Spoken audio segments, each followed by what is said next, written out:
Welcome to Lead with Clarity. This is a space for leaders who want to grow without losing themselves in the process. Each episode is a short reflection on leadership, influence, and the inner work that shapes how we show up for others. It's not hype, not noise, just clear thinking for the journey of leading well. Today's episode is entitled The Short Word Wins, Churchill's Case for Plain Leadership. Here we go.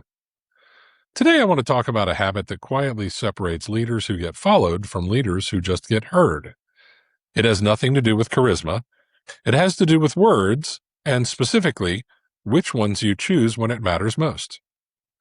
Winston Churchill once said, broadly speaking, "The short words are the best, and the old words best of all." He said it about writing, but if you look at how he actually led, you see he lived by that too. In Britain's darkest hour, when the outcome of a war hung in the balance, he did not reach for elaborate language. He reached for blood, toil, tears, and sweat. 4 words. Old words. Words a shipbuilder and a member of parliament understood exactly the same way, at exactly the same moment. That is the leadership moment worth sitting with. Not the speech itself, but the choice behind it. Under enormous pressure, with every incentive to sound impressive or to soften the truth, Churchill chose the plainest words available. And it worked, because plain words carry weight that complicated ones cannot. Here's where a lot of leaders misread this. They think that complexity signals competence, that if a strategy sounds sophisticated, if a memo is dense with the right vocabulary, it must reflect deeper thinking. Often it is the opposite. Complicated language is frequently a sign that the thinking has not finished yet. It's a way of sounding certain about something you've not fully worked out. Plain language does not allow that hiding place.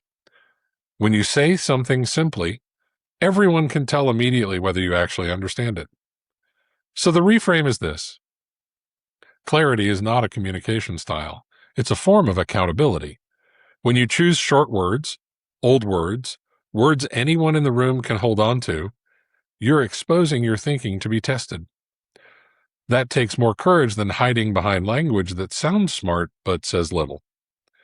The leaders people trust most are usually the ones who will tell you the hard thing in the fewest possible words. Now, this matters just as much now, in a moment when so many of us are working alongside AI tools that can generate elegant, elaborate language in seconds. That kind of fluency is impressive, but it is not judgment. A model can hand you a beautifully worded paragraph.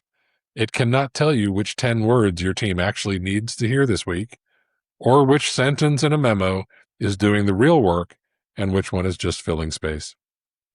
That discernment has always been a human responsibility, and it still is.